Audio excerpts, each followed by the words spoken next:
Good afternoon. We're looking at Psalm 68 today. It's a long psalm, and it is part of a larger worship service. Uh, so it has many sections.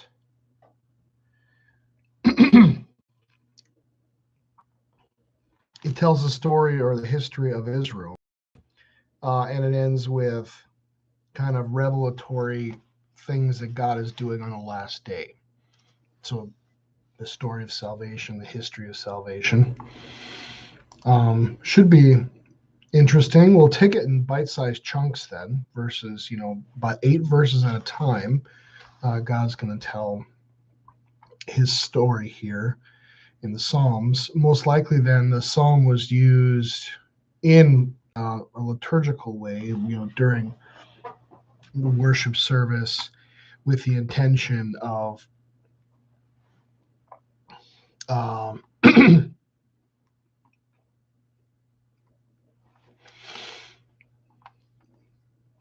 remembering the history of Israel and well, just remember the history of Israel. So, I wanted to quickly talk about the structure today.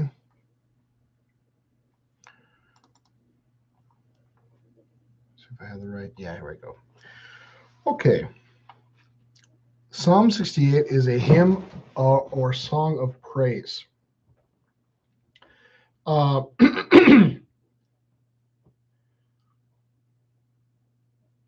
Hymns were sung as part of worship on diverse occasions, including sacred festivals as well as other times, perhaps by a choir or an individual singer.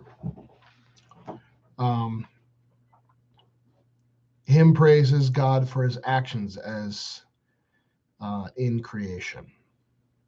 Okay. The form, a call to praise, sing, and rejoice in Yahweh, to Yahweh in some form. The reasons why Yahweh should be praised, that's going to become very readily apparent as we go through the psalm. Where, typically it would talk about his qualities or attributes. Here it's going to talk about historically what God has done. So not his qualities or attributes, but probably his works. Very much like when we sing the Venite during Matins, we meditate on God's works. And then, like a Magnificat or a Te Deum, we meditate on God's works, or really any hymn that meditates on the works of Christ would do this. Yeah. Meditate on the works of Christ, the miracles, the power over sea and storm, or feeding the 5,000, healing the sick, in many and various ways. God's works prove who he is and also what he wants to do, which is care for his children or his brothers and sisters. Usually then the hymn of praise calls God's people to engage in prayer or praise again. So like verse 34 of Psalm 68, ascribe power to God whose majesty is over Israel and whose power is in the sky. So ascribe power would be a way of talking about praising God, blessing God, giving him glory for his many and various ways. Awesome is God from his sanctuary, the God of Israel. He is the one who gives power and strength to his people. Blessed be God. So again, I think that makes sense, or that goes with this, the structure here, or the form, which would be the whole point is to show what God has done in history and to call God's people to praise him in the present day and age, going forward into the future. Which really is the nature of any worship service, even today, which we meditate on what God has done, we talk about what God is doing, and we put our hope in what God will continue to do. So we begin with verse 1, which is a good place to start, right? La Manessa La David, so to the chief musician of David, right?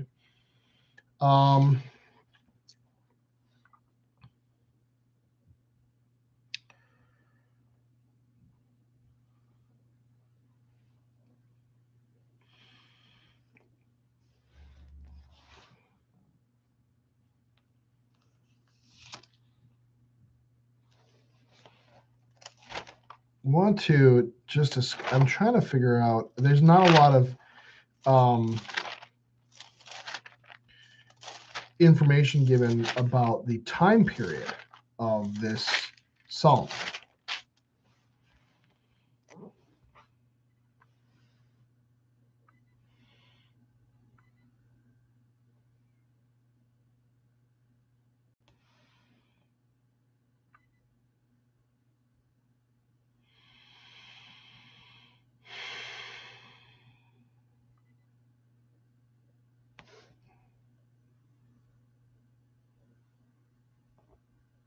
Okay, so we have to the choir master, the chief musician.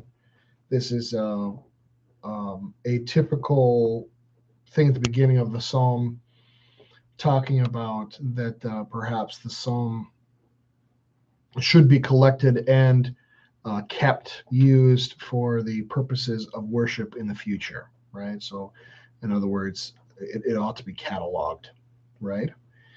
Seer, a song, a psalm of David, or I should say, to the chief musician of David. So, probably the one that David has put in place. David did a lot of, as he rises to king, and then as as he's serving as king and things become more structured, he builds the temple palaces and really builds out Jerusalem. Worship practices under David's reign become more systematized and fleshed out, which is good. He's appointing people to lead worship. So perhaps we're talking about, either the one directly appointed by David, or, music oftentimes would be a family business. So the musician or the musician family who's been put in place by David. Mizmor Seer, a psalm, a song. Sorry about that.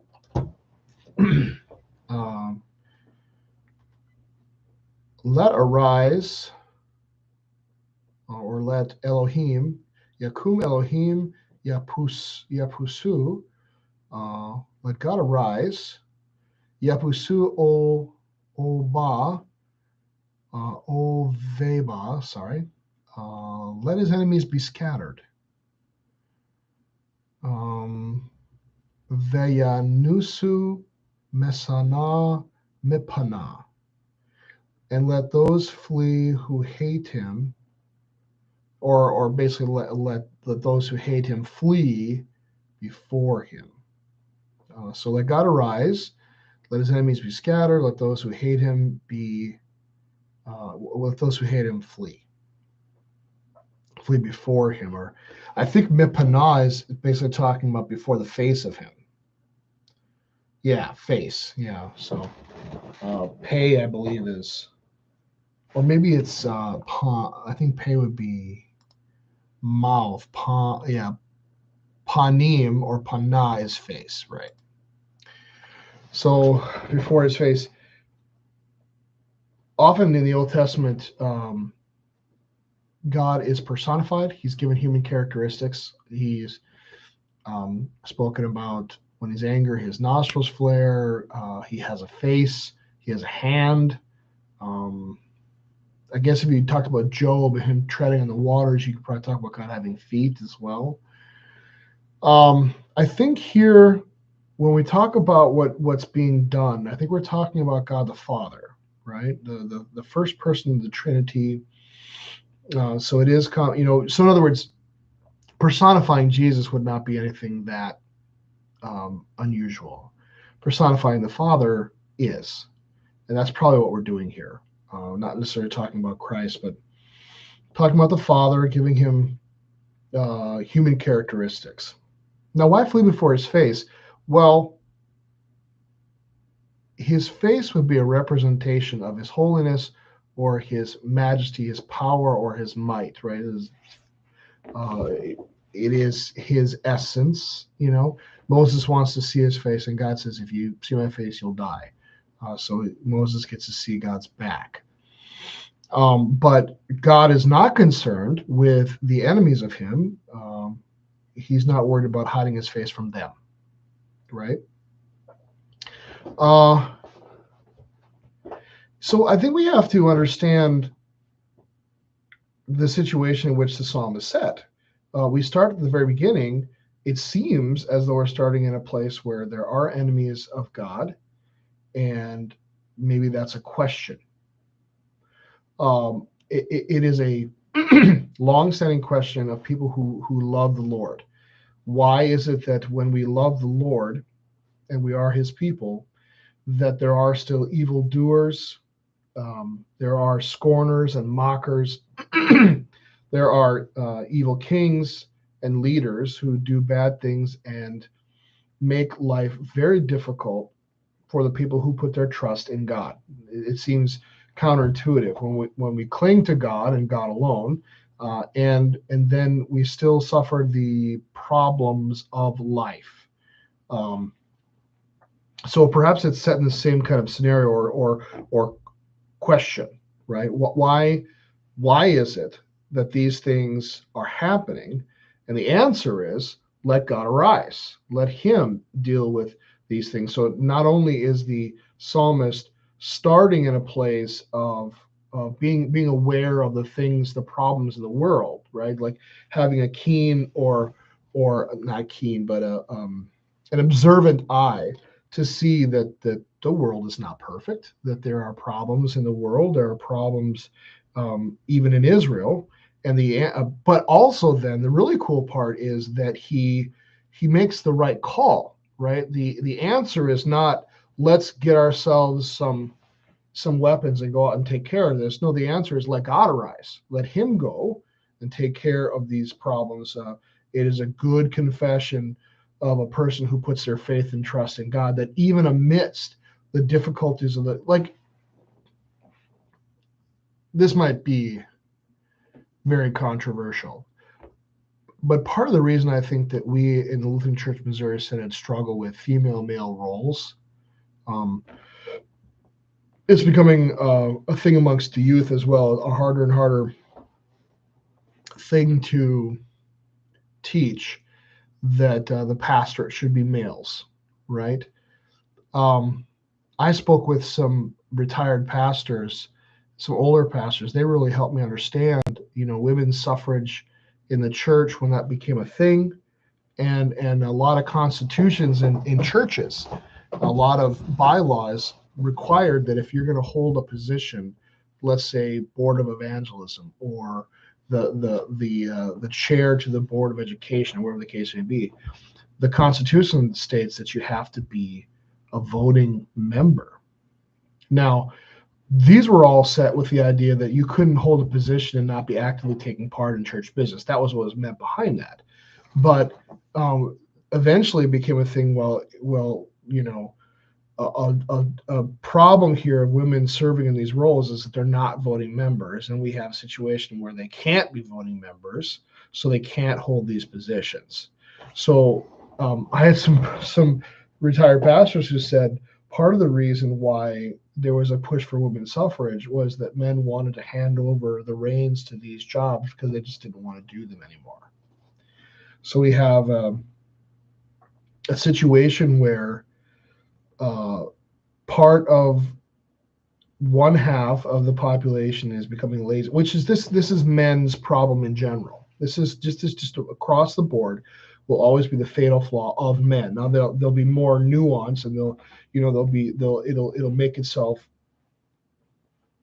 appear in different ways, right? But the primary function, like Adam and Eve, What is Adam supposed to be doing? He's supposed to be protecting his family. What is he not doing? He's not protecting his family. He's letting Eve speak for him. And he shouldn't. He should be speaking up because he's there. It's very clear that she turns and she gives him fruit because he was there through this whole conversation.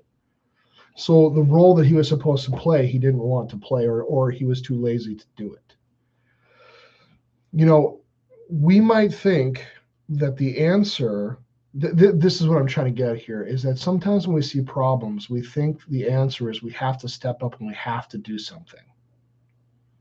And I think, you know, there was an emphasis where women saw men failing and being lazy and not doing what they were supposed to be doing. And so the answer to them, the answer perhaps was to them, we need to step up and take care of this problem. And perhaps the better answer might have been, we need to go to the Lord in prayer and first of all,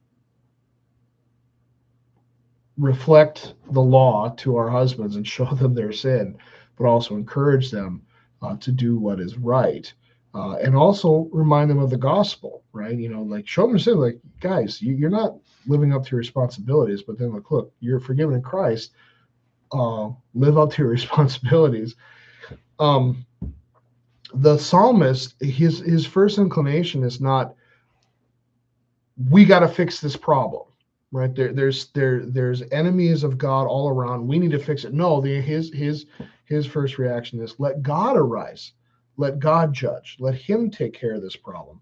It's a good answer. It's a good answer to the problem because God will ultimately take care of His people and deal with these problems. I think a lot of times we're very reticent to, especially when it comes to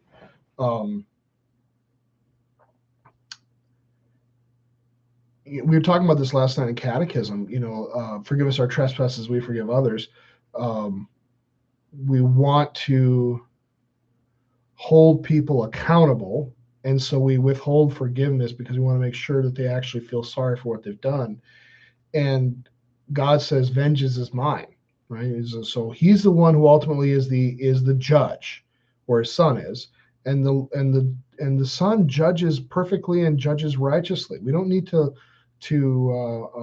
think that we need to interject ourselves into judgment and righteousness. God will take care of it, right? Just we need to worry about ourselves, which is, if we're withholding forgiveness, is forgiveness really taking root in us? That's way more important than worrying about whether someone is truly sorry or not, as though we can know their minds and their hearts. Anyway, that's kind of what we talked about in confirmation a little bit. It does relate here. Let God be God. Let Him do what He's going to do. Focus on the things that He's actually given you to do, which is, first of all, to receive His gifts, to trust in Him, and in turn to be salt and light. I mean, I wish that I had some fascinating new way of looking at the world, but you know, the scriptures are very clear.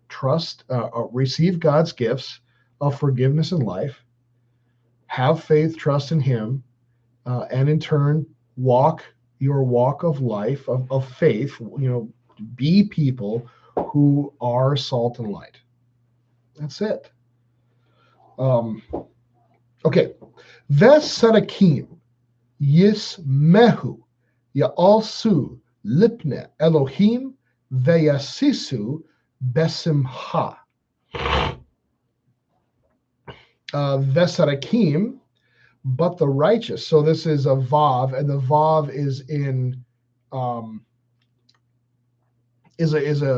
is a conjunction. And here there are two ways we would see of it. One would be that it connects to the next, so it could be and just connects to the previous thing, or it could be a conjunction but in opposition, right? So here is but the righteous, right? Because obviously that they're different than the ones we talked about before. But the righteous, let them be glad, let them rejoice before God, which is just I mean, this doesn't need a lot of discussion. When the Lord comes, should we who have clung to Him, should we who have had faith in His promises and loved him to, like, for lack of a better word, loved him and what he's done for us, should we be afraid when he returns? No, not at all. Rather, we should, how does it go? Let weak knees be firm. It's from Isaiah.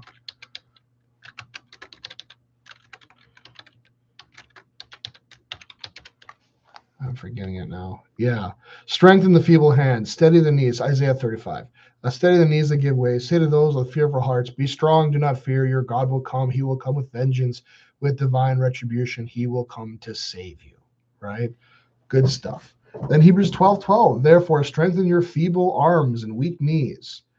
Let's take a look at that. That's it. 12:12. Therefore, lift your drooping hands and strengthen your weak knees, and make straight paths for your feet, so that what is lame may not be put out of joint, but rather be healed. Do not grow weary, but trust the Lord is coming. Right? Good stuff. Let's see here. Oh, I'm sorry. I jumped a verse, didn't I? Verse 2. Sorry about that. Ken kehindap asan tindap kehemes doa nag mipene es yobedu resaim mipene Elohim. Okay. As something like, as smoke is driven away, so drive them away. As wax, melts before the fire, so let the wicked perish at the presence of Elohim, of God. What is the ESV? How's that right? As smoke is driven away, so you shall drive them away. Yeah, as wax melts before fire, so the wicked shall perish before God. Okay. Can't help but think about Psalm 46, right? It's similar language. How does it go?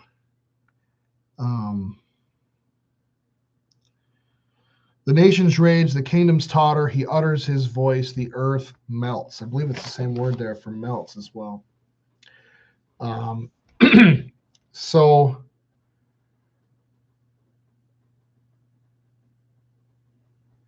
I can't help but think about the, obviously the scene from Indiana Jones' Last Crusade. They see the inside of the Ark of the Covenant, and they all melt. The people are in the book of Exodus. Moses has to veil his face because, or maybe that's in Numbers, excuse me.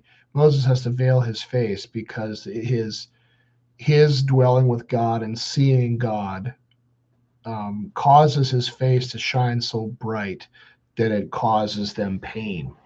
And I think a lot of people talk about this being not so much maybe like physical brightness, but holiness, right? That Moses is seeing this holiness, and the reason why it hurts them is because it's very obvious that they're not holy like God is holy.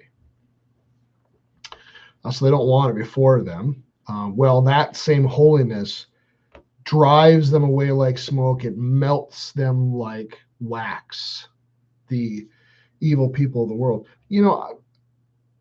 I think the only person who can truly hear verse 2 and receive it as gospel are people who have suffered persecution. We don't have a lot of that in our world.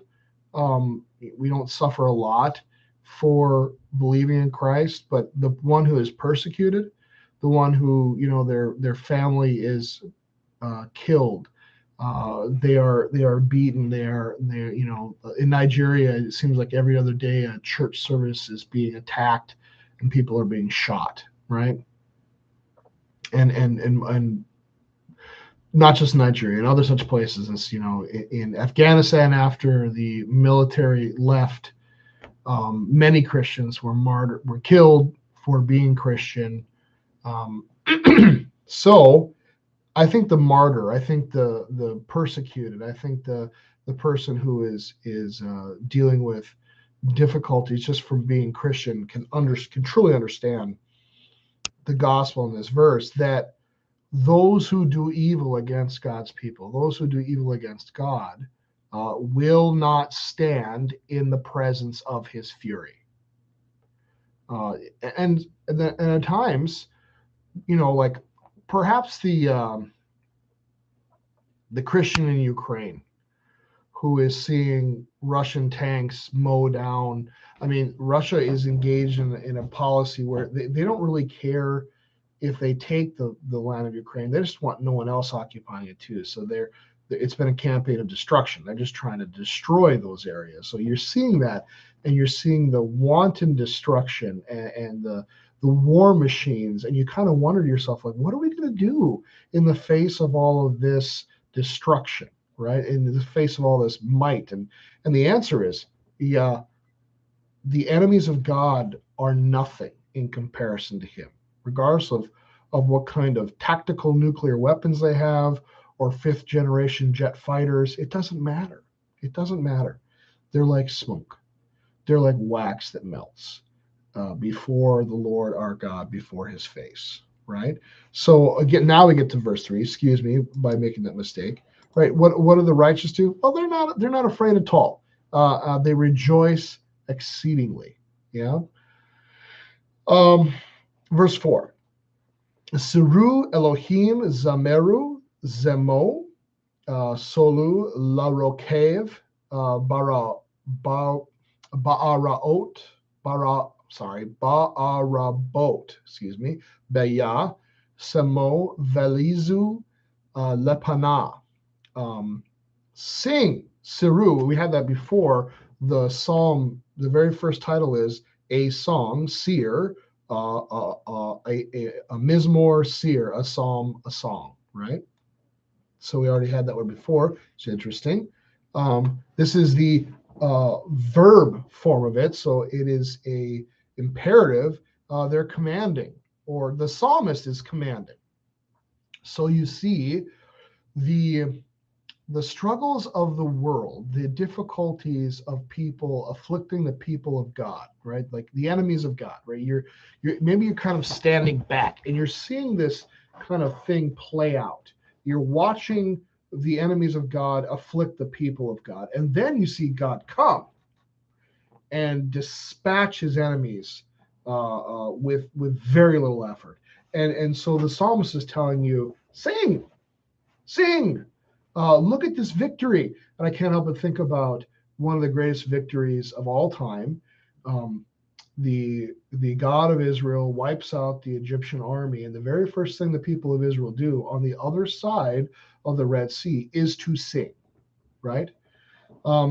Sing to God, sing praises to his name, extol him who rides on the clouds by Yah. Yah is a shortened name of Yahweh. It's a nickname, right? By Yah, his name. Let's see here. Who rides on the clouds? Trying to figure out where Yahweh by Yah goes.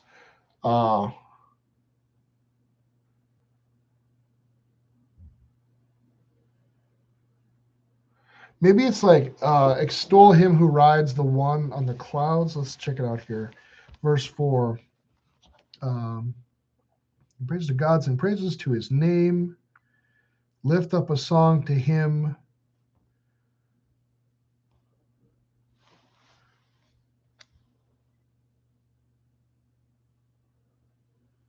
Who rides through the deserts. That's funny because, well, this might be a textual variant here. Rides on the clouds, rides through the deserts.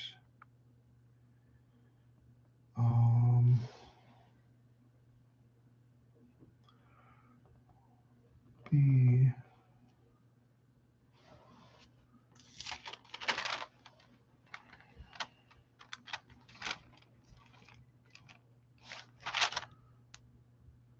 Yeah, verse 33 uses the same word later, and they translate it there, heavens. I'm curious why they didn't dismay. Okay.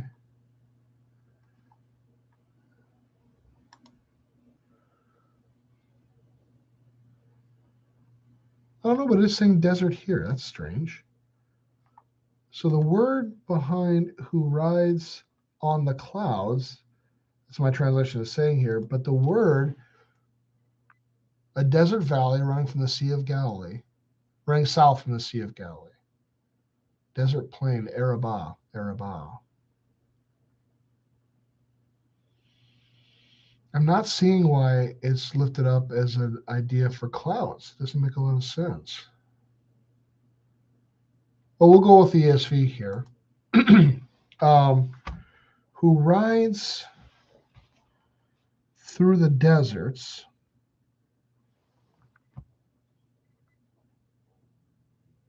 His name is, yeah, I think it's there's a punctuation mark that was throwing me off here, but yeah, but Yah. So his name is Yahweh, right? His name is God. Rejoice before him.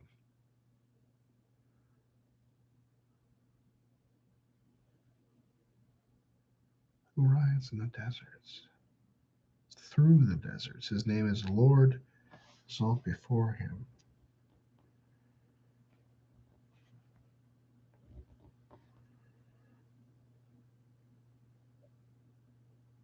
Okay. So rides to the deserts probably is referring to in the wilderness when they were leading them out of Egypt into the desert places before they crossed the Red Sea, right? So um, it, at first you don't understand, like, sing praises, extol him who rides to the dead. It doesn't seem like something very kingly or great or majestic or powerful. And then when you think about the reason why Israel left Egypt was because God basically just, through the 10 plagues had basically broke them down to nothing. Pharaoh, of course, hardens his heart yet one more time, goes after them, right? But he released them because God had basically kind of, at least at that time, broken his will with the 10 plagues, right? So riding through the deserts would be, doesn't seem like it at first, but it would be kind of like almost a kingly or a powerful thing, because this is what God did. He got his people released from Egypt, and they rode through the deserts out towards that fateful conflict at the Red Sea, right? Rejoice before him, Yahweh. And so they use the word Yahweh here because Yahweh is revealed to Moses. Moses wants God's proper name, so to speak, and God gives it. He says, "I am who I am." He gives him Yahweh, right? So then that name is dropped in here. So we're on verse 5. Abi yeto mim vedayan almanot Elohim bimon kadeso. So I think verse 5 would be a further definition of Yahweh, of our God, a father of the fatherless and a defender of widows. God, Elohim, what is something like Elohim is in his holy habitation.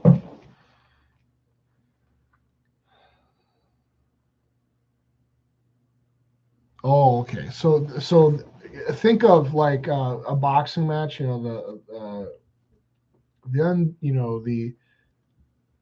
how they in like the Rocky movies, they talk about Apollo Creed, the master of destruction, the Sultan of SWAT. There's kind of like titles. I think that's kind of what's going on here. A father of the fatherless, a defender of the widows. So describing God is God, in his holy habitation. So this is who he is. This is what he does. In an ancient world, we've of course taken away any kind of shame to being a fatherless person, a bastard, right? We've taken away any shame from that now, so it kind of doesn't mean much. But in an ancient world, being a bastard son was very hard. It was very difficult, and so this is like Jesus going to tax collectors and prostitutes, dealing with people who everyone else thinks everyone else hates and everyone else thinks is below them, right? This is so God, Yahweh, wants to be a father to the fatherless and the defender of widows who are weak. And um, what is a widow? Well, in a society where children are seen as a burden, a widow is doubly so, right? No husband to take care of her. She's going to be a burden on your resources. She's going to be a burden on your time. And then if she has children, doubly so, right? So what is God? He desires to defend widows, where most of the world would say we don't care, we don't want widows. They're a pain. They're difficult to take care of. God saying, no, I want to be a defender of widows. I want to be a father of the fatherless. These are strange attestations, right? That like God desires to be these things, the powerful, majestic God who makes people melt before his face, who they're like smoke before him. They run from him. This is someone who is huge and powerful and amazing. And then all of a sudden he transcends and says, but he also wants to be father to the fatherless, a defender of the widow. He wants to love people who are unlovable in this society, this context, this culture. This is God in his holy habitation. So in a place of holiness, in this holy place that he dwells, he wants to be a father to the fatherless, a defender of widows. Right? I mean, it couldn't be more a better description of our God, who is the creator of the cosmos and has power and abilities, and yet is also gracious and merciful. Verse 6 Elohim Movosib Yehidim Baya, I'm sorry, Baita Moosi Asarim Bakavosaravot Ak Sova So Rarim, excuse me. Wow, this is tough. Sekanu Seheha. Okay.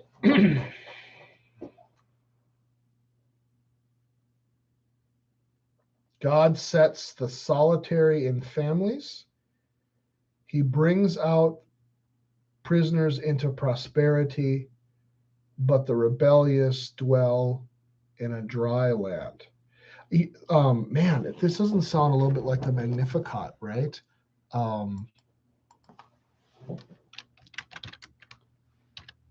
Right?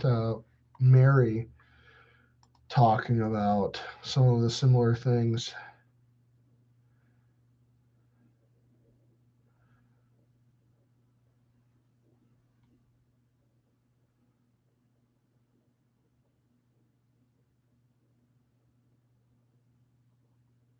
Oh, you know what? I'm looking at chapter 2. It's chapter 1. For goodness sakes, Ryan. Look back one.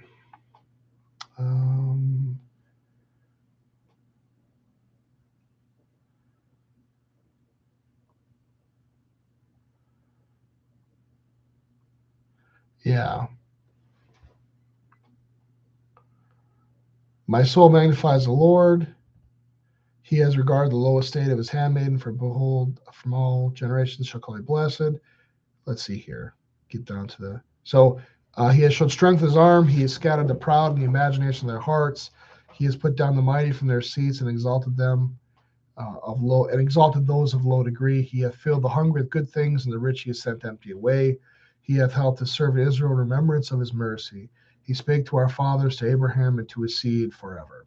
Right? So, man, very similar stuff to the Magnificat. God sets the solitary in families. He brings the prisoners into prosperity, but the rebellious dwell in a dry land. So you're talking about a desert people who understand being in the desert. A dry land is a scary place to be. A dry land, I think, and you could also probably say like maybe this is metaphorical too. It means more than just being dry. Maybe it means being spiritually dry, being away from God.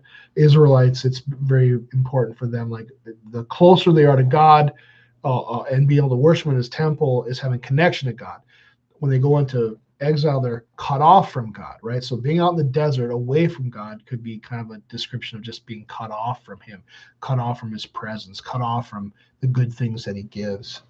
Boy, this is a great verse, though, isn't it? Let's read it out of the ESV one time. So God settles the solitary in a home. He leads out the prisoners to prosperity. I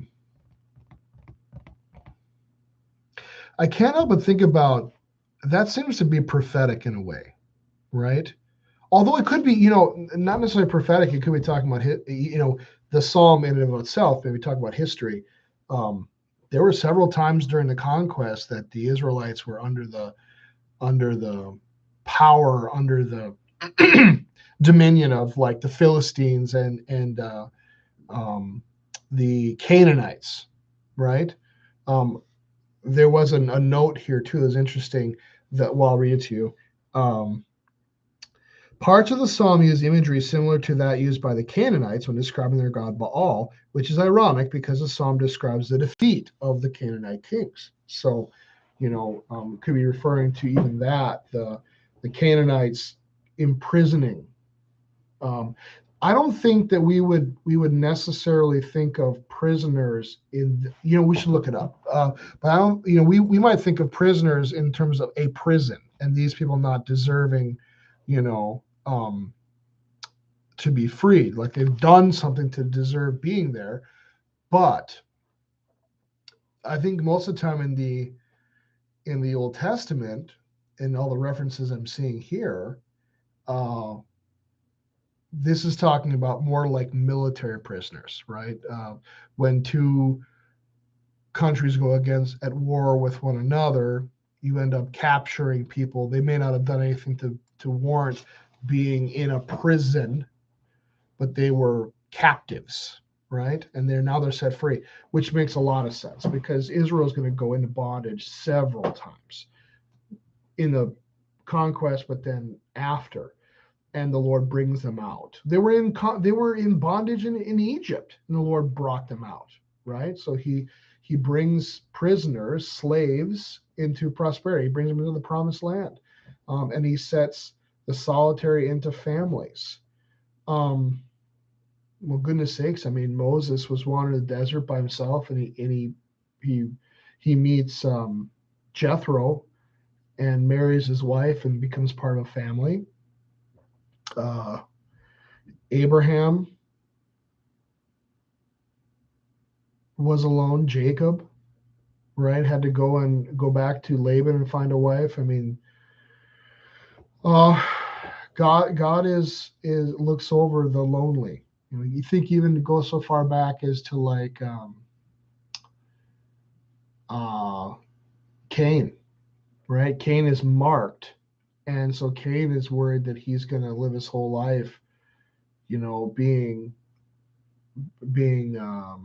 sought after to be killed, and then God puts a mark on him and says, "No, you're not gonna be killed," and he eventually ends up marrying and having a family. Even Cain is not left to be alone forever. So the funny thing is, there's only one person who's truly abandoned completely and left that way by God, and the answer is his son. Right? My God, why have you abandoned me? And the only way not the only way, for whatever reason, in order to pay the debt of sin, God abandons his son completely on the cross. Jesus is fighting that fight by himself. He is suffering those sins, completely abandoned by his father. His father turns his back on him so that he can forever love us and not turn his back on us. So yeah, like the only one who ever knows solitude, actually be the better word, who knows solitude is Jesus. because he's the one who's. I mean, we've always got the Father. We've always got an opportunity, even if we're alone in the world, even if we're alone locked away in a jail cell, we still have access to the Father whenever we wish. There's only one person who is cut off even from that, and that is Jesus. Yeah. The rebellious dwell in a dry land. I think we're going through verse 7 today, right? Let me just double check. Nope, just to verse 6. Okay. So, I can't help but think about, but the rebellious dwell in a dry land. If it's metaphorical, and it can be both. I think it just means however you want to kind of interpret it. But the rebellious end up in the story of the Red Sea, end up floating onto shore. The Egyptian army is drowned in the heart of the Red Sea, and we know from the story that they start kind of washing up on shore. And so it's not necessarily a dry land, but a dry land in the sense of that they're not alive anymore, right? That they're going into dry places, which is away from being alive, but being dead. Maybe another way to look at it. Okay. So that's what we jumped off, or we bit off a good portion of Psalm 68 today. We'll start at verse 7 next week. Thanks for being with me and studying the word of the Lord. Blessings on your Thursday and the rest of your weekend.